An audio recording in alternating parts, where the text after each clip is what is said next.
đời con vững một niềm tin, xin dâng lời cảm ơn. Đôi bàn tay Chúa dẫn con đi, xin dâng lời cảm tạ.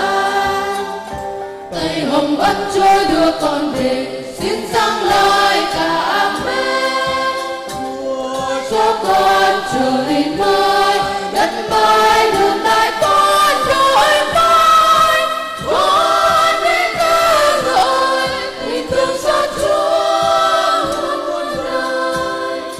Nhưng màu tình Chúa cao siêu, loài người được Chúa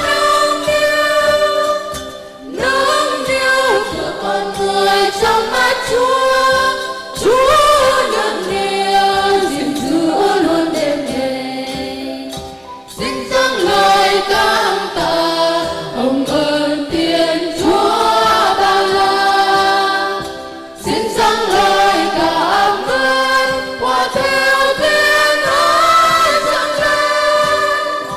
Đôi bàn tay Chúa nâng đỡ con, xin dâng lời cảm tạ. Cho đời con vững một niềm tin, xin dâng lời cảm ơn. Đôi bàn tay Chúa dẫn con đi, xin dâng lời cảm tạ. Tay hồng ân Chúa đưa con về, xin dâng lời cảm ơn. Chúa cho con trời mới, đất mới, đường đời con đổi mới. Con đến ta rồi, tình thương xót Chúa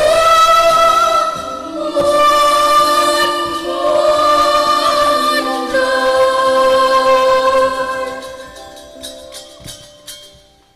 Rồi dì mời các ca viên đứng lại một chút. Đứng lại một chút nè. Có chào để đi xuống hay là cứ tự do đi xuống mà? Dạ, nãy chưa thấy chào á. Chào đi. Dì thấy ca đoàn hát khỏe lắm, nhưng mà hình như là có một số chỗ là bị chật đúng không? Bị chật nhịp đúng không thầy? Với lại ca viên kìa, chúng ta đứng để chừa cái sân khấu ra rất là xấu luôn kìa. Cái bục á, nhìn coi. Đó, chúng ta đứng lệch sân khấu rồi. Lần sau thầy nhớ tìm thêm ít người nữa cho đầy cái bục đó lên thầy nha.